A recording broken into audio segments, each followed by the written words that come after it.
এই লো মনির ভাই। মনির ভাই, আপনি খুশি?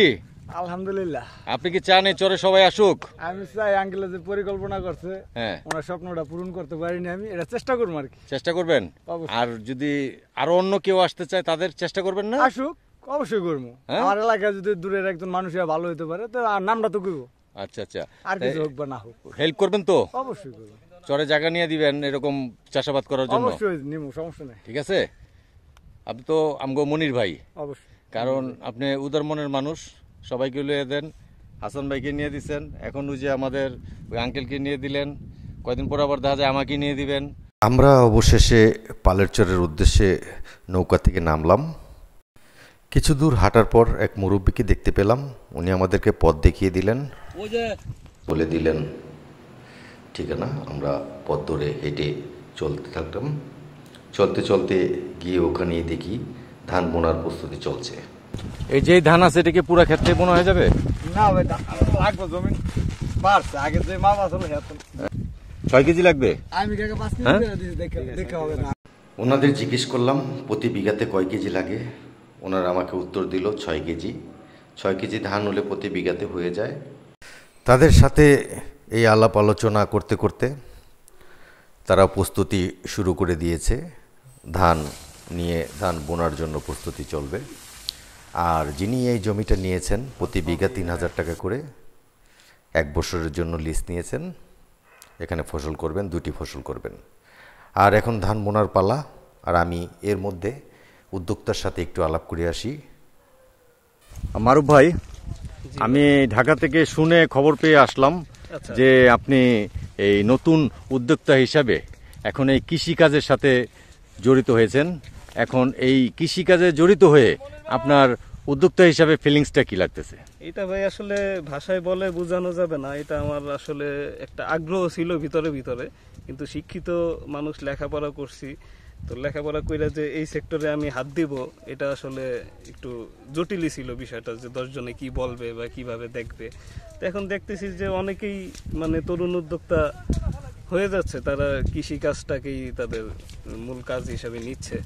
তো এই জন্য আসলে আর ঢাকার কাছাকাছি হওয়াতে, আমরা যদিও শহরে থাকি, তো ঢাকার কাছাকাছি হওয়াতে যেমন আমার জন্য বিষয়টা সহজ হয়ে গেছে। এই জন্য এখানে আইসা করতেছি, আল্লাহ ভরসা, বাকিটা আল্লাহর ইচ্ছা। আচ্ছা, প্রথম সফলতা দেয় সামনে আরো আগে যাব।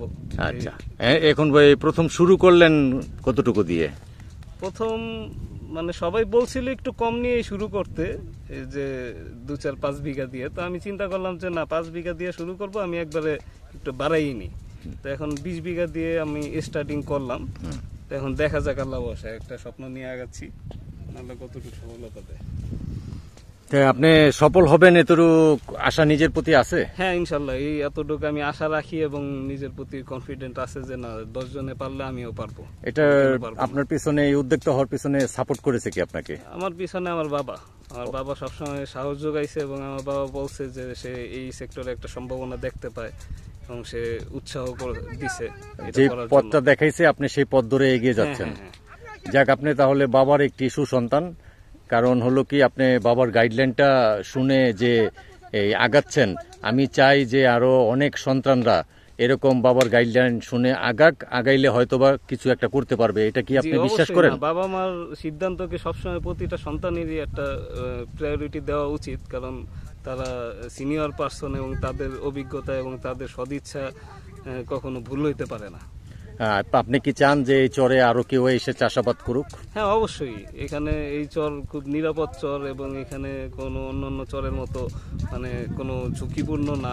এখানে সব দিক দিয়ে একটা স্বাধীনতা আছে কাজ করার জন্য, এখানে যে কেউ আসতে পারে। যাতায়াত ব্যবস্থাটা কেমন এখানে আসার?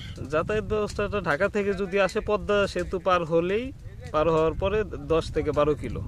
10 থেকে 12 কিলো, খুব কাছে। এখান থেকে আপনি যদি ঢাকার এই সাইড থেকে যদি আপনি মিরপুর যান, মিরপুর যাইতে যেই সময় লাগবে তার অর্ধেক সময় লাগবে না।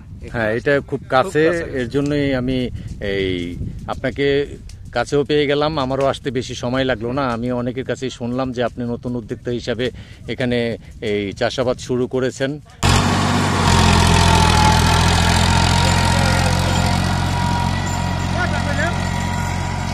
মারুফ ভাই, হ্যাঁ ভাই, এই আজকে তো আপনার জমি চাষ হচ্ছে, এই মুহূর্তে দেখলাম মেশিন দিয়ে চাষাবাদ হচ্ছে। এই কিছুক্ষণ আগেই দেখলাম ধান বোনা হয়েছে, হ্যাঁ। আর এই অনুভূতিটা আপনার এখন কেমন লাগতেছে?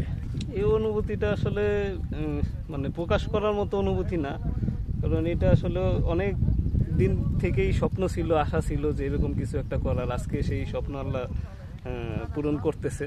তো এটা আসলে আমার কাছে ঈদের দিনের মতোই এরকম ফিল হচ্ছে আর কি।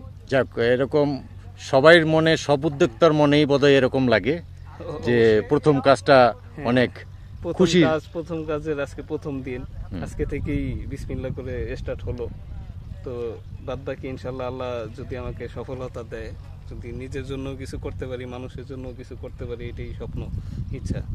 আগামীতে কি আরো বেশি করার ইচ্ছা আছে আপনার? হ্যাঁ ইনশাল্লাহ, এটা থেকে আমি তো স্টার্ট করলাম, পরবর্তীতে ইনশাল্লাহ আরো বড় পরিসরে আমার করার চিন্তা ভাবনা। আচ্ছা, আপনাকে অশেষ ধন্যবাদ। আবার যখন ফসল উঠবে তখন আপনার সাথে আমার কথা হবে আবার। হ্যাঁ অবশ্যই অবশ্যই আসবেন, দেখবেন, আপনার দাওয়াত রইল, আপনি আসবেন। আচ্ছা।